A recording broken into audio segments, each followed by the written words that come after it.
Una de las cosas que a mí más me entusiasma es ver gente joven participando. Yo quiero decirles que en este episodio vamos a tratar de ver cómo se logra esa participación en la política, en los medios de comunicación, con mis amigos de Gepiano, con Julio, con Fran, con Iván.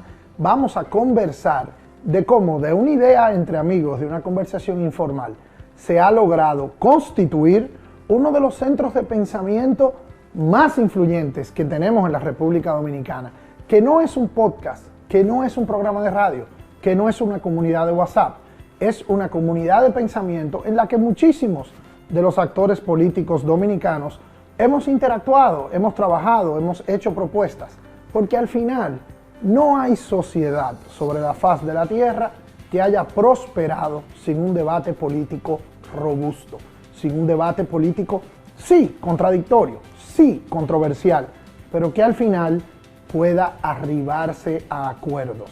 Las sociedades que se van a los extremos terminan teniendo muchísimo tipo de problemas, algunas hasta guerras, otras hasta grandes radicalidades que paralizan la capacidad de acción de una sociedad. Estos hermanos míos de Gepiano han logrado un debate interesante con el que yo mismo a veces he cogido muchísima cuerda, pero al final del día han logrado agregarle valor al debate público de nuestro país. Y por eso, en esta semana, amigas y amigos, vamos a compartir con los creadores del podcast de la comunidad, de los programas de radio de Gepiano, en breve instante.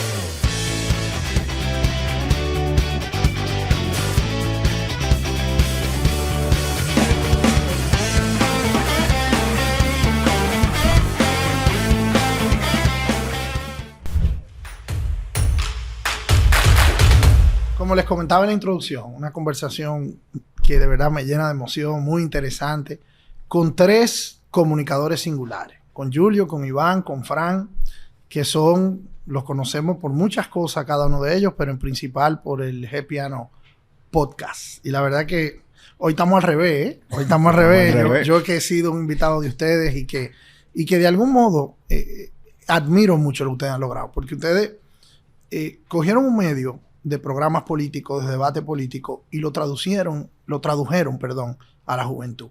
Le pusieron una ropa joven, le pusieron una ropa interactiva, le pusieron una ropa controversial, le pusieron una ropa de contenido sesudo. A veces lo que estamos en el ambiente público, o somos muy técnicos que nadie nos puede agarrar, o somos muy vulgares o simplistas que la gente no nos pone atención. Yo creo que ustedes encontraron un justo medio y yo quiero empezar la conversación por ahí. ¿De dónde carajo sale Gepiano? Bueno, Gepiano inicia con un proyecto básicamente fallido, puede ser, de un podcast de deporte que se llamaba Vitilla Nation. Pues yo quería hacer un podcast de deporte y de política. Yo trabajaba en ese momento en la presidencia, en Palacio. A mí siempre me... Por eso es que a ustedes lo acusan también, pero de eso vamos ahorita. Cada uno de ustedes de un sector. Entonces yo trabajaba en Palacio y ya yo veía que la cosa no pintaba muy bien. Ya yo veía ya tú sabías que... Sí, yo lo digo abiertamente. Yo sabía que Gonzalo iba a perder después de la cancelación de esas elecciones y yo quería ingresar a los medios de comunicaciones. Sin embargo, los medios tradicionales era muy difícil. Tú buscabas un espacio disponible en la radio. Entonces ya venía el audio de los podcasts y dije, concho, esto es excelente para mí. Entonces yo empecé ahí mismo un proyecto de un podcast de deporte con un amigo. Llega la pandemia y yo lo que dije fue, bueno, esto es una señal para yo empezar el proyecto que de verdad yo quiero hacer, que era el de política. Entonces me permitieron en el estudio que yo estaba, un shout out a la gente de Oyete Esto, que me abrieron la puerta. Y yo le dije a Iván para hacer este proyecto. Iván me dijo que no. Entonces... siempre cuenta yo no esa sabía parte. eso. Sí, entonces inicié mi primer episodio, o sea, mi primer invitado fue Orlandito. Duro Orlandito. En medio de la pandemia, Orlandito le agradezco muchísimo. Que era diputado en ese momento. No, él era aspirante a diputado. Aspirante a diputado. Esto es antes del 5 de julio. Exactamente, era aspirante a diputado. Y Orlandito no se imagina lo que yo le agradezco. En ese momento estaba tu amigo, el papá de él, ahí, Claro. Que en paz descanse don Orlando. Y él no se imagina lo que yo agradezco porque a partir de ese primer invitado, no te voy a decir que fue que se viralizó el episodio porque no fue así, pero le dio credibilidad, por lo menos al inicio. Y luego de ahí vinieron otros aspirantes, también Carlitín Pared. Y luego yo invité a Iván a analizar, a hacer como una previa de las elecciones. Y Iván como que se dio cuenta como que, hey, la gente como que lo está oyendo. Entonces a partir de ahí se monta Iván conmigo. Y luego en el episodio... Como el 7 o el 7 u 8, invitamos a Fran. Fran también estaba sufriendo lo mismo que estaba sufriendo. Desempleado. Que iba de salida. Y yo le dije, Fran, pero tú no tienes muchas cosas que hacer. Sí, el que más está claro atado de ustedes siempre es Iván. Y digo yo, Fran, pero tú no tienes muchas cosas que hacer. Quédate aquí, ven. Y ahí entonces nació ese formato de conversación larga con un eslogan que todavía al día de hoy mantenemos, que es política digerible. Así es. Y a cualquiera de los tres, para que esto sea lo más abierto posible. ¿Cuál es el momento donde ustedes dicen, hey, tenemos algo aquí? ¿Cuándo es el momento que ustedes ponen la ropa de los pantalones? Para mí... Espérate. Yo creo que comenzó cuando la gente de la nada te decía, te oigo en Gepiano, me gustan tus opiniones. Para mí, que no había estado nunca en los medios, que no había estado en primera línea de, digamos, de la opinión pública, se sentía muy, muy interesante eso, de gente que te decía de la nada, yo te escucho en Gepiano Podcast, o tú dijiste tal cosa y eso, yo creo que tú te has equivocado, o me gustó tu opinión. Y tú vas sintiendo como que, oye, esto lo oye gente que no es solo mi familia, o los amigos de Julio, los amigos de Iván, lo está oyendo más gente. Mira, a mí me pasó igual. Yo tengo que admitirles que yo antes de saber que Gepiano era un podcast, entendí que era otra cosa, era el chat de Gepiano, eran los encuentros de Gepiano, o sea, y entonces ahí es que, por que me entran a patada en un chat de Gepiano, es que más o menos entro y entiendo que ustedes son mucho más que un podcast. Yeah. Ya ustedes son un círculo de influencia. Una comunidad. Una comunidad, esa es la palabra. Claro. ¿Cómo se convierten en comunidad?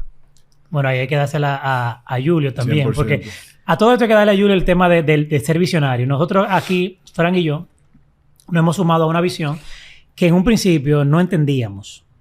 ¿Qué pasa? Julio y yo, volviendo incluso más para atrás, Julio y yo nos conocemos desde que somos niños. Y siempre jugábamos incluso con una grabadora de que estamos aquí, el emisora tal. El chico Sandy. El chico Sandy, grabamos Maxi, música. Que hay que sacar esas grabaciones. Sí, si la encontramos, quién sabe dónde están esos cassettes. Pero son recuerdos que hoy miramos hacia atrás. Óyeme, la verdad que fue algo que siempre nos apasionó. Y de alguna u otra manera buscamos la forma de estar en este lugar donde estamos hoy, pero fue como de manera indirecta que, gracias a Dios, el destino nos trajo aquí. Pero Julio siempre ha tenido como esa osadía de decir, señores, ¿y si creamos un grupo de Patreon donde la gente paga para que tengan un chat y para que tengan contenido exclusivo? Frank y yo, no, pero te volviste loco ya. O sea, no solo loco por la idea de crear un grupo de WhatsApp. Cuando él me dijo lo que él pretendía, que era cobrar por eso, yo dije, Julio, pero la gente paga por Netflix y tiene millones de contenido para ver. ¿Van a pagar para hablar con nosotros? Que pagan $7 por Netflix. Por el Patreon pagan 20.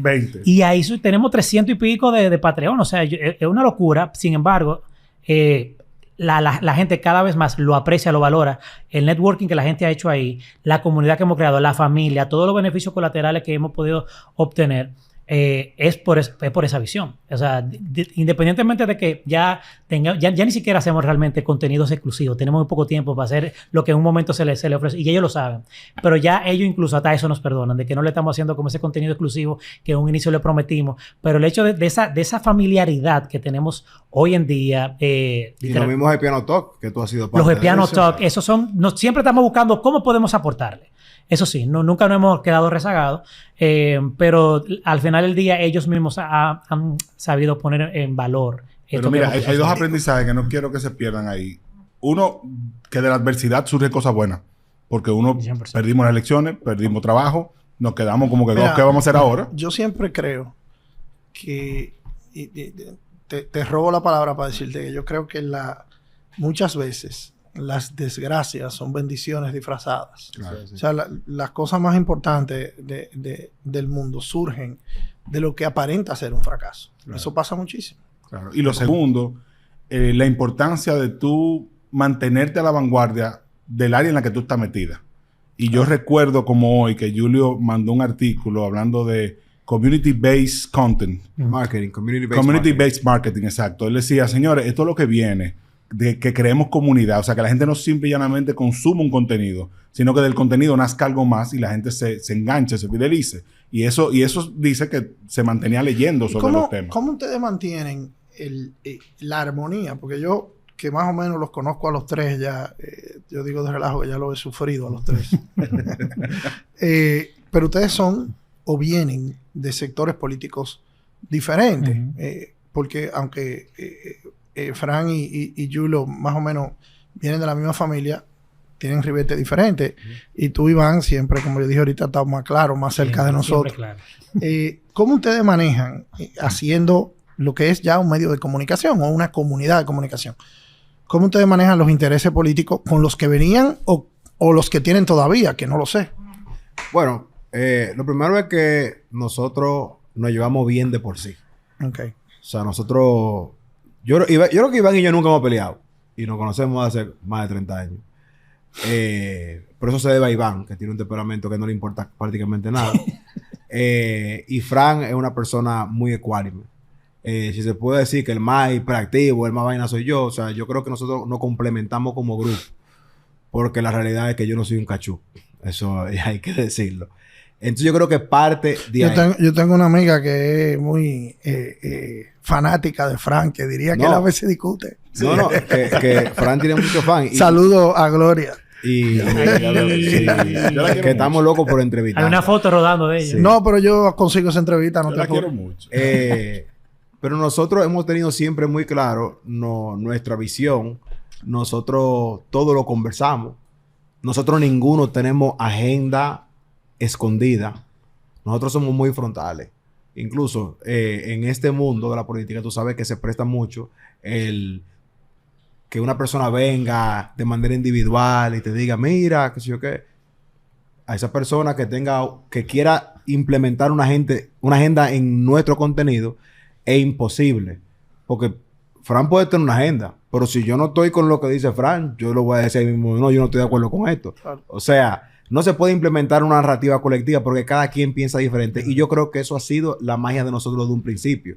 Y con el tema de la comunidad, bueno, yo tuve una idea a raíz de comentarios que me hacían la gente que se sentían identificados con nosotros por los temas que hablamos como si tuvieras una sala de tu casa. Y de ahí es que nace, hey, señores, es que la gente tiene mucho que decir y la gente quiere seguir hablando con nosotros. Y de ahí es que nace el tema de la comunidad y ya tenemos un espacio abierto donde podemos conversar temas diversos todos los días. Mira, yo creo que ustedes tienen y ustedes marcan una pauta importantísima.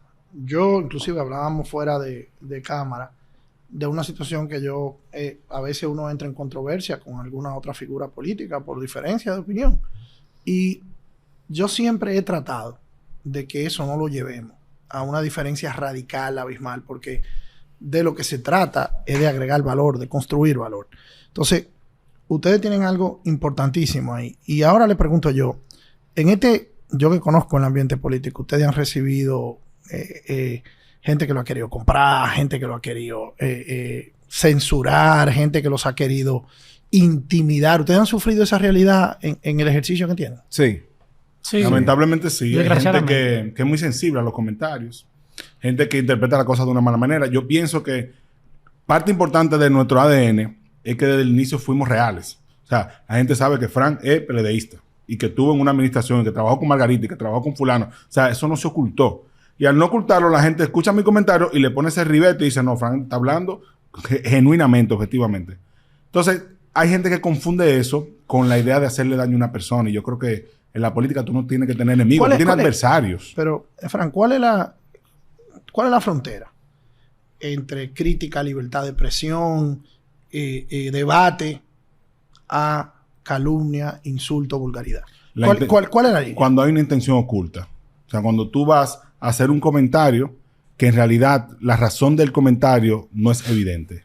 No es yo decir, no me gusta algo de tal gestión, porque esto se hacía de tal manera antes, se hace de tal manera ahora, yo creo que eso es un daño, yo creo que aquello, o sea, eso es una crítica que es verificable. Pero cuando yo vengo y hago algo así y le meto un sazoncito y le pongo un Itevis que no lleva, o sin que se sepa si es que Fran quiere ese puesto o si es que Fran lo están pagando para hacer eso. Entonces ya ahí yo creo que entramos en la calumnia, entramos en la difamación, entramos incluso en hacer un daño totalmente innecesario a figuras que hoy son los que están en la política, pero mañana podemos ser de vuelta a nosotros. O sea, tenemos que vernos en ese espejo.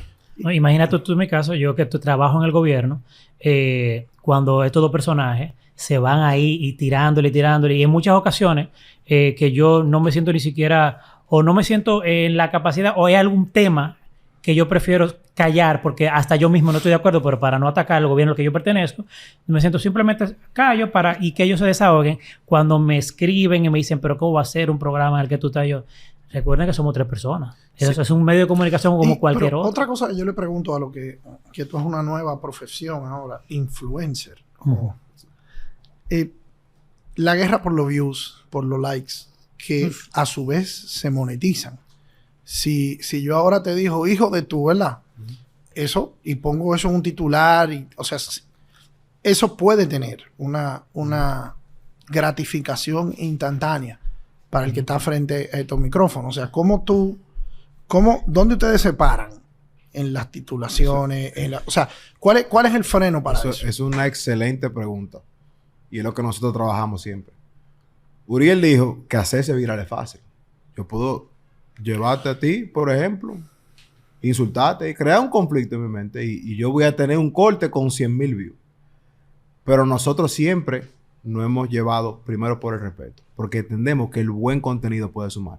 Yo reto a quien sea que busque un corte de piano donde nosotros le hemos faltado el respeto a alguien. Eso nunca ha pasado. Y nosotros sabemos que por eso nosotros no tenemos un crecimiento orgánico más lento que otro, pero seguro, con una gente que apuesta al contenido de valor de nosotros, que sabe que lo que nosotros vamos a hablar, que lo que nosotros vamos a preguntar es real. Y a nosotros no nos interesa tener millones de views. A nosotros nos interesa que quien sea que nos escuche sepa que ahí va a haber una conversación real, marcada con el respeto y tratando de que con los datos que nosotros tenemos y con el conocimiento que tenemos, aportarle lo mejor a quien está viendo. Yo creo que alguien dijo una vez que la popularidad es efímera, pero que la influencia es permanente. Entonces nosotros hemos sabido diferenciar eso y apostar más a ser influyentes. Y para tú ser influyentes necesitas credibilidad. Y la credibilidad parte de que si va una persona, un funcionario, a una entrevista, salga de ahí diciendo, mira, me gustaría volver. Claro. Porque me fueron respetuosos, porque no me metieron una encerrona. Y hay gente que critica eso, porque a mí, que soy oposición, me han dicho, fuiste suave con fulano. Y yo, suave no. Si yo hice una pregunta y me la respondió, yo tengo que seguir. A la siguiente pregunta, deja que los muchachos sigan. Entonces, ese equilibrio, yo creo que la apuesta siempre fue del inicio a ser más influyente que popular. No, yo creo también que nosotros, o sea, esa necesidad de views genera una ansiedad que si algo hemos experimentado, bueno, que luego que salimos de Óyete Eso, que creamos nuestro propio estudio, el estudio estuvo abierto para que diferentes podcasts vengan, que paguen por el espacio. Y si algo nosotros pudimos darnos cuenta es la consistencia de la gente, porque es que quieren view al otro día. O sea, tenían 2 meses, por ejemplo, un proyecto que de verdad que a la larga tú le decías, mira, eso tiene potencial. Pero se desesperaban porque no, que tenemos 2 meses aquí y no vemos nada. Pero es que esto no funciona así. Nosotros tenemos 5 años. Ahora que tenemos 5 años y estamos viendo los resultados, pero nosotros apostamos a esto. Entonces, esa gratificación inmediata realmente hace mucho daño a quien realmente tiene una visión a veces buena. Tampoco apostando al dinero, ¿eh? No. O sea, nosotros grabamos semanal, una vez a la semana, y no es pensando de, bueno, yo voy a cobrar a final de mes. No, o sea, es toda una apuesta. Claro. No, yo los oigo y la verdad que quisiera que más gente los oiga a ustedes, porque esa es la verdad. La gratificación instantánea nada más existe en la película. Sí. Nada más existe. Si alguno, o sea, hábleme del liderazgo político nacional. ¿Cómo ustedes interpretan el liderazgo político de este país en estos momentos? Yo creo que hay una transición interesante que viene dándose desde hace unos años. Que se entiende que hay que retirar a algunas personas o que ellos mismos sean los que salgan del escenario para dar espacio a otros. Pero lo que nos ha enseñado la historia es que hay que luchar por los espacios, hay que ganárselo. Sí, y en esa transición yo sí he visto muchos líderes políticos jóvenes que hasta sin darse cuenta se están ganando su espacio. O sea, que hace 5 años, con pandemia, había nombres que no sonaban y hoy son los nombres que la gente va buscando cuando quiere saber una opinión. Y no necesariamente los grandes líderes de antes. Entonces, hay una transición natural, biológica que se está dando ahora, que lo que yo creo es que algunos de los grandes caudillos políticos de nuestro país quizás no se han dado cuenta que lo que tienen es que alimentar eso más y permitir que más jóvenes, más gente capacitada, una generación más expuesta a lo que es la administración pública, porque coja el carril del frente. Ahí yo aplaudo al PRM. Entendió eso en el momento que se fundó. Dijo, bueno, nosotros no podemos poner a la misma gente delante. Vamos a estar ahí los de siempre. Fran, tú lo dices muy bonito, dije que eso se entendió. Eso no fue que se entendió. Bueno, no, pues valida lo que digo antes. Eso hay que fajarse. Lo hicieron entender. Entonces, eso hay que fajarse a hacerlo. En los demás partidos hay que lograr lo mismo. Y eso no quiere decir, porque la gente critica mucho y dice, en el PLD, esos jóvenes se sentaron y Danilo le tumbó el pulso. No, lo que pasa es que cuando tú te pasas tu vida trabajando con una persona, tú tienes que tener el respeto, lealtad institucional, creer en lo que plantea. Y si esa persona no vino a hacerte un daño o te ha mentido, ¿por qué tú tienes que echarle a un lado? Yo creo que la vejez y la experiencia traen una sabiduría que yo no tengo. Entonces, internamente hay cosas que se manejan que no todo el mundo entiende, que tomarán su tiempo, pero que yo creo que se están dando. Mira, en mi caso yo creo que definitivamente el liderazgo político actual es esperanzador. No solamente por la situación del PRM que vemos, aunque muchos dicen que es un problema la cantidad de personas con capacidad que anhelan y aspiran a un cargo presidencial. Yo creo que también en los diferentes partidos, cuando yo veo, por ejemplo, el PLD, gente como el mismo Fran, un Juan Ariel, así como muchos otros. Yo veo que hay un liderazgo, hay gente capacitada y que hay un relevo ahí. Hay un relevo que es súper interesante, que tal vez hace 10, 15 años atrás yo no lo visualizaba así. O sea que yo sí creo que es interesante lo que el panorama. Creo que todavía hay retos cuando tú ves personas, aunque Fran lo pone muy elegante, en mi caso particular, en mi opinión, con todo el respeto que merece el presidente Medina, yo hubiese preferido que se diera la presidencia de ese partido para una nueva visión, aunque estuviera ahí, sentado con sus vastos conocimientos, recomendando. Pero creo que todavía falta eso. Y lo mismo pasa con la Fuerza del Pueblo. Creo que en el caso del PRM tiene un reto de seguir caminando hacia adelante y no caer como en esa misma, digamos que... vorágine. Sí, porque al final del día uno, o sea, cuando uno ¿cómo se dice? Cuando uno solamente ve el liderazgo en una sola persona, yo creo como que la cosa se estanca. Yo creo que en la multiplicidad de visión, ahí es que está como donde se enriquece todo. Sin embargo, yo creo que el 28 va a ser un panorama muy interesante. Pero estoy de acuerdo con todo lo que yo dice. Mira, yo de verdad los oigo y ustedes que liderean una comunidad, ¿ustedes creen que los partidos políticos tendrán futuro aquí o podremos ir quizás a movimientos sociales, movimientos de comunicación, como ha pasado en otras sociedades? ¿Qué ustedes piensan de un Javier Milei en Argentina? ¿Qué piensan ustedes de Bukele en El Salvador? De esas figuras que han surgido más de movimiento de redes sociales y de movimiento de comunicación que el trabajo político tradicional como lo conocemos. Yo espero que los partidos se mantengan. Los partidos nos marcan una seguridad a nosotros. Hay que mantenerlo, hay que cuidarlo. Hay que mantenerlo y hay que cuidarlo. Por eso, yo antes estaba en contra de los fondos que le daba la Junta a los partidos, pero hoy en día, a través de cuando uno está en el gobierno pasa eso. Sí. Pero el tema es... En la oposición. Cuando hay que hacer política en la oposición, pero, déjame decirte, es más fácil en la oposición en algunas cosas y es más difícil, porque no te creas que el gobierno no es un jardín de flores para nada. No, pero si algo yo he aprendido de Frank, que debo decirlo, antes, y como muchas otras personas, uno siempre veía a la clase política como el problema. Es que lo político. Y de verdad que con Frank he aprendido que no es lo político. Lo político no son necesarios. Y política hacemos todos. El tema es cómo estamos haciendo esa política. Y también que ese discurso de que el problema son los políticos, vamos a quitarle los subsidios a los partidos políticos, yo creo que es súper peligroso, porque eso da cabida que entre cualquier figura, como Superman, el Gran Salvador, que al final del día son uno de los problemas serios. episodios más interesantes ha sido para mí con Jaime David Mirabal, que es una persona que no está cerca de ese joven ya, y él mismo criticó eso. incluso ayudando al PRM en ese momento, porque había mucha gente, dice de que es muy cómodo estar detrás de una computadora o detrás de un celular criticando todo lo que te huele mal. Sin embargo, el político es que está ahí ejerciendo, dando el frente. Mientras tanto, hay otras personas que son los que más critican, pero no se involucran en nada. Y es importante nosotros ver la cosa en perspectiva. O sea, República Dominicana es el país distinto del Caribe. Es el país distinto de Centroamérica. Poco a poco se va a convertir en el país distinto bañado por el Atlántico, por el Mar Caribe. Atlántico Norte también. Eso lo lograron los políticos también. O sea, lo logró el sector empresarial, lo logró las ONG, lo logró mucha gente. La política jugó su rol. Entonces, protejamos eso, porque cuando tú ves lo que pasó en Ecuador, lo que ha pasado en Colombia, lo que ha pasado en otros países donde Perú, donde los partidos políticos simplemente son irrelevantes en muchos casos, o se crean formaciones políticas para cada proceso electoral, tú te das cuenta que no hay una estabilidad. Y no tenemos que irnos lejos. Veamos Haití. Mismas condiciones nuestras, historias compartidas y demás, y sin embargo nosotros somos una luz.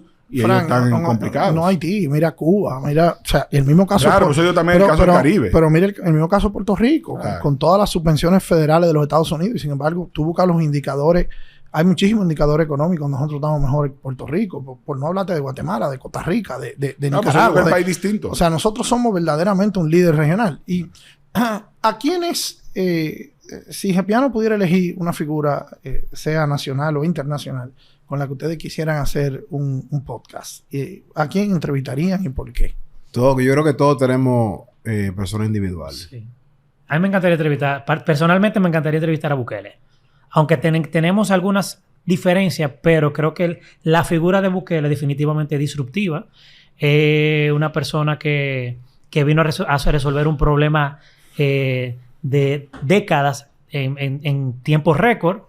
Los métodos podemos discutirlo, pero definitivamente creo que ha generado un nuevo paradigma en la región. Pero mira, ese no es para nada difícil. A Bukele le encanta un micrófono y le encanta una red social. Pues ayúdanos ahí. Eso no es nada difícil. Yo lo conocí en una época y la verdad es que es un tipo bastante abierto.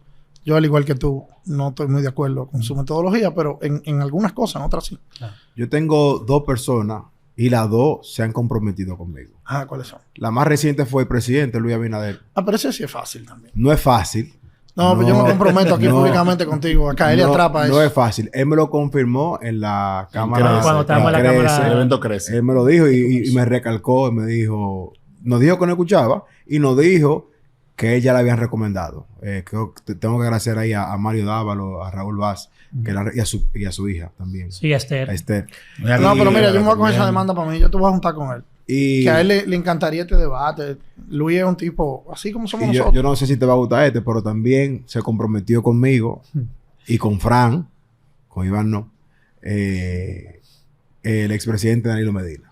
Pero claro que sí. Creo que en noviembre... Déjame decirte, yo le tengo un profundo respeto al presidente Medina. Yo creo que él, como se lo tengo al presidente Fernández también, yo creo que son hombres de bien, que le han hecho muchas cosas buenas a este país y otras que no son tan buenas y pasaron un momento y un ciclo. Claro. Fran, ¿a quién quisiera te entrevistar? Yo voy a coger un internacional que es Pedro Sánchez. Me encantaría. Mira que no está de moda. No, pero Pedro está cogiendo más capacidad de resiliencia. Pedro está cogiendo más. Hay un libro del El manual de la resistencia. Que mira, yo... ¿Que lo escribió él? Sí. Una máquina de libro. No, pero tú puedes decir lo que tú quieras de Pedro Sánchez. Te puede caer mal, pero... Me cae mal. Pero es una máquina. Es un gran realizador de victorias y como dice Frank, no es un tipo un gran político.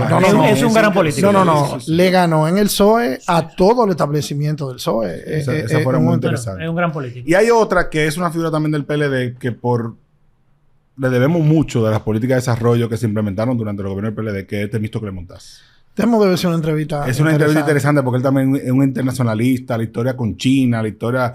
muchas cosas, decisiones que se tomaron que hoy repercuten en lo que en otro país. Qué curioso, porque yo lo veo todos los días a él. Él camina por mi todos los días. Bueno, nunca me le he acercado. Si vamos a hablar si con yo hubiese sabido eso, le digo algo. Pero mira, para que ustedes vean, ya estamos funcionando aquí. Mándenme algo de la producción del tema. Ven acá, ¿y cuál de ustedes va a aspirar? ¿Cuándo van a aspirar? ¿Cuándo se meten en esto? Yo creo que a mí me interesa la política, pero la política electoral, ¿verdad? Pero más adelante. Yo lo pensé. Hay que sentar muchas bases. Yo lo pensé. Creo que me dio un high con toda esta cosa política, Pero mi hermano Caché Ten me dio un ramplimazo. Y me dijo que... No, pero no sé. Métanse, que no es tan... No a es eso tan, no se debe tener no es tan bravo el tigre como se ve de lejos, ¿no? Yo creo, Yayo, que desde la comunicación yo puedo hacer un error. Yo entiendo que... Lo que pueden ser por etapas. Hay gente que de la comunicación, mira a don Roberto Salcedo, por mencionarte uno. Sí. Y así hay muchos más que han hecho el crossover. Pero nunca es lo mismo, ya. No, yo creo que lo que tú tienes que tener claro es, o sea, la aspiración no es a un puesto, es a una realización. Yo creo que hay muchos políticos que se equivocan, aunque lo que yo quiero realizar es a través de puesto, es otra cosa. Pero, sí, porque lo que tú estás haciendo no es normal. O sea, yo nunca he visto una persona, tú eres el director financiero del PRM, director de aduana, y durante tu gestión, tú asumiste esto. Esto no se ve poco. Generalmente al revés.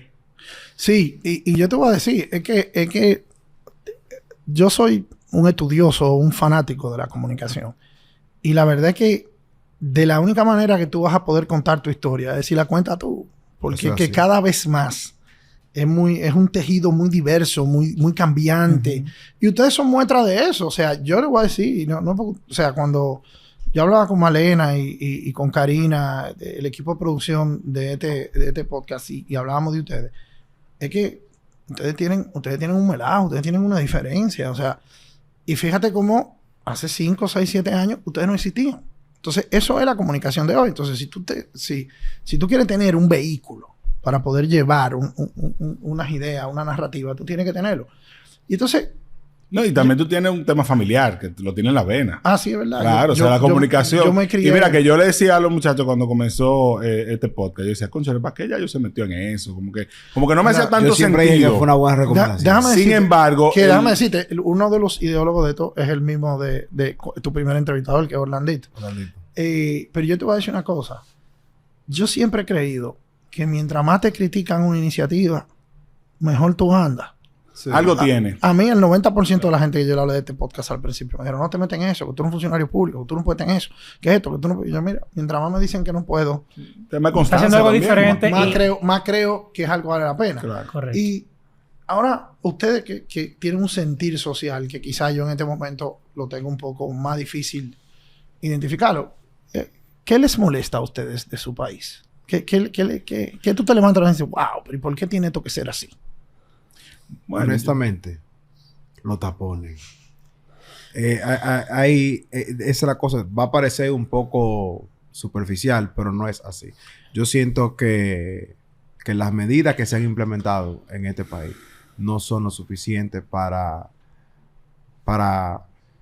arreglar esto. Entonces tú ves que tiran campaña diciendo... Ayer precisamente vi un comentario que hizo el señor director de Intran donde dice que hay un 30% que está mejorando y yo en medio de un tapón. Entonces, nosotros hemos avanzado mucho como país. Yo no puedo ser mezquino. A mí a veces un día me dicen el frustrado con Danilo, el PLDista frustrado, y otro día me dicen lambón, como hoy en la X, en la transmisión en vivo. Y es porque a mí no me importa dársela a quien sea. Yo no tengo que ver si... Yo siempre he dicho que Luis Abinader es un excelente presidente. Para mí es un buen presidente. La economía va bien. Yo vengo desde el Estado. No había una persona más preocupada que mi papá y mi mamá cuando yo salí del palacio. Porque decían, conchi, ¿qué va a hacer? Porque había como una tradición de que, bueno, el que está en el sector público, cuando va a lo privado, le cierran muchas puertas. Mentira. Yo hice la transición... Subsidié el proyecto, pero hoy en día yo puedo decir, estoy creciendo todos los meses.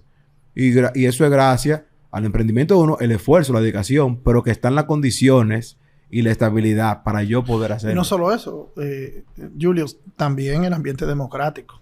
Claro. Y el ambiente de no retaliación. Claro, eso es importantísimo. Que es una cosa, porque yo te voy a decir algo, no siempre fue así, hermano.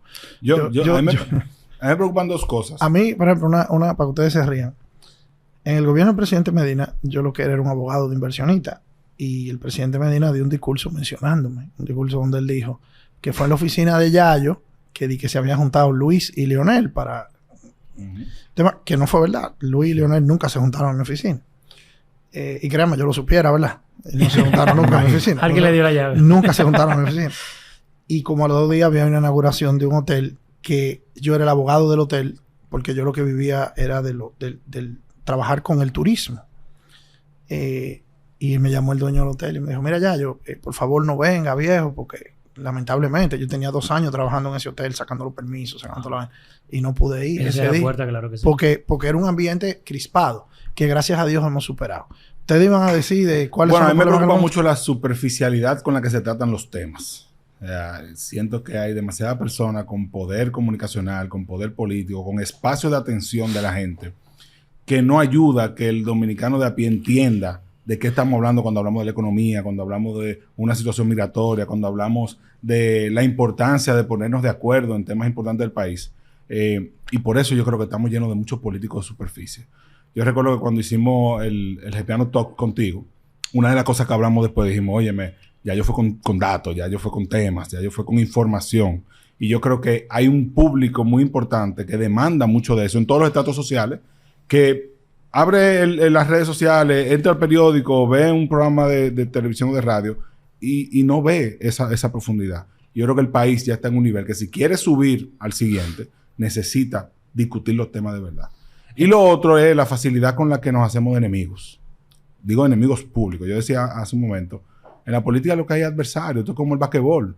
Tú vas a una serie final, pero tú no quieres que tu contrincante se muera. Porque el año que viene tú te quieres ver con él de nuevo. O sea, somos contrincantes, somos adversarios. Queremos seguir jugando el año que viene. En la política no, somos enemigos. Y nos vamos a matar y no te quiero ver nunca más. No debe ser así. Y la política dinámica, tú no sabes con quién tú vas a estar al lado. Claro, y la historia te lo demuestra. ¿Cuánta gente no ha ido cambiando? Ha tenido que hacer alianzas que nunca nadie se imaginó. Eso es así. Mira, a mí me molesta tal vez un poquito diferente un poquito la idiosincrasia del dominicano. Porque yo le hablaba, por ejemplo, de los tapones. Nosotros acabamos de llegar de México. Estábamos en México en el Gran Premio de Fórmula 1. Más tapones. Señores, los tapones en México son una locura. Pero la gente es más decente. A eso que voy.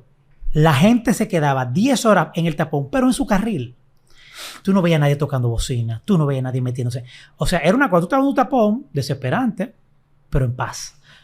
Aquí eso no sé. Yo creo que los tapones se sienten aquí tal vez peor, pero es por el lío que se arma, que en donde hay 2 carriles arman 5. Entonces yo creo que es esa mentalidad del dominicano muchas veces del individualismo. No piensan en el bien colectivo, sino en que yo tengo que llegar.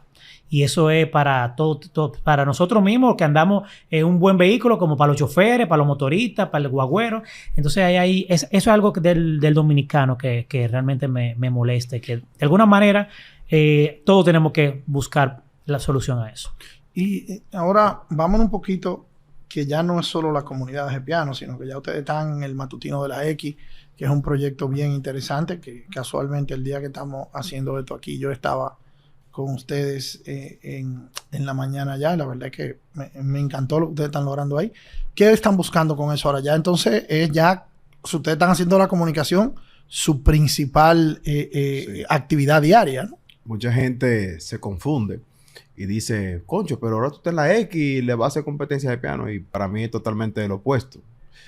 Porque yo me monté en una visión de Jacinto, que le agradezco profundamente. Primero a Miqueo, que fue que hizo... Un saludo a Miqueo.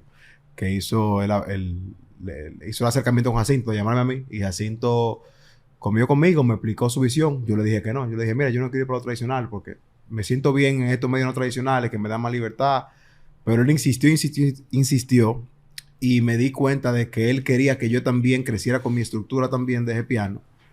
Y me pidió recomendaciones. Y ya en su cabeza él tenía a Fran. Él le dijo, miren, me gusta la dinámica de ustedes. Y digo yo, pero vamos arriba. ¿Qué mejor estructura que con la misma que uno ha crecido? Y ahí le dije, mira, si vamos a hacer esto, Uriel no puede faltar del briefing. Tú tienes uno de los medios más creíbles aquí en el país, que viene subiendo a base de información, a base de data, a base de resiliencia. Y ya los otros se fueron sumando. Y ha sido aperísimo la experiencia, porque ya tenemos exposición todos los días en un formato totalmente diferente a un podcast. Un podcast, mira cómo estamos aquí, sin ninguna pausa, hablando un poco más ligero, ya el formato de radio con pausa, es más dinámico, quizá interactivo también. Y obviamente me monté en la visión, la X tiene un nuevo dueño, con una visión de expandirse, y obviamente uno a veces no cuenta con los recursos para poder invertir en su plataforma. Y yo creo que nosotros ahora en la X, con esta visión, con esta inversión que se está haciendo nosotros, nos ha ampliado un poco. Incluso los views de Piano han subido y la descarga en Spotify. Sí, claro. Entonces es algo de ganar. Pero más que todo, para pasar la palabra a mi compañero, porque Iván también, ahora también entró en la X hace 2 semanas.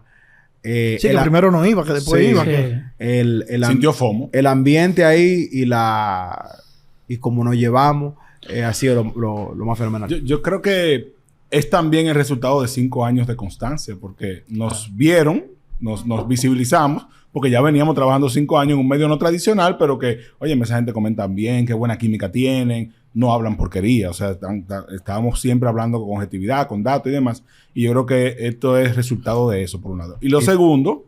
Y él nunca vio los views. No, eso es. O sea... Que eso me gusta en esta nueva generación. Que no todos ya se está jugando por los views. Ya no es así. Ahora es más... credibilidad. ¿Qué valor tiene tu palabra? Claro. Y yo te voy a decir una cosa. Yo no creo que más views es más influencia. No, para nada. Mira, los expertos de evaluar sentimientos en las redes sociales, que yo me río porque, como ustedes saben, como secretario de Finanzas del PRM desde sus inicios, me tocó trabajar mucho con los asesores que asesoraban las campañas del PRM y pagarles y negociar con ellos. Y hay algo que se llama el social listening, que al principio eso era como palabra de Dios. La panacea. Claro. El sentimiento. Yo con el tiempo comencé a ver, óyeme, pero es que, o sea, este sentimiento lo miden por el nivel de likes, el nivel de views, que eso no necesariamente implica la influencia que tú estás teniendo en la gente. Para nada. Porque tú pones una muchacha buena moza en un traje de baño y va a tener muchos views y muchos likes. Eso no quiere decir que la gente va a hacer lo que la muchacha en traje de baño diga que hagan. ¿Tú entiendes? Entonces, eso es lo que ustedes están viendo en ustedes. Pues yo te lo digo porque lo que consumimos, niveles de influencia para saber dónde ir, para saber con quién hablar, definitivamente ya los likes y los views no son hoy lo que eran hace 4, 5 o 3 años inclusive. Yo te voy a poner el perfecto ejemplo. No voy a mencionar nombres, pero hay muchos medios que lo que se encargan es de despotricar, de desacreditar, de difamar. Tienen miles de views. Son influyentes en el sentido de que si tú quieres atacar a alguien, tú vas a donde esa persona y esa persona tú sabes que puede ser el rol perfecto para despotricar sin prueba. Sin embargo, esas personas hacen ruido y tú ves que la gente ni le hace caso ya yo.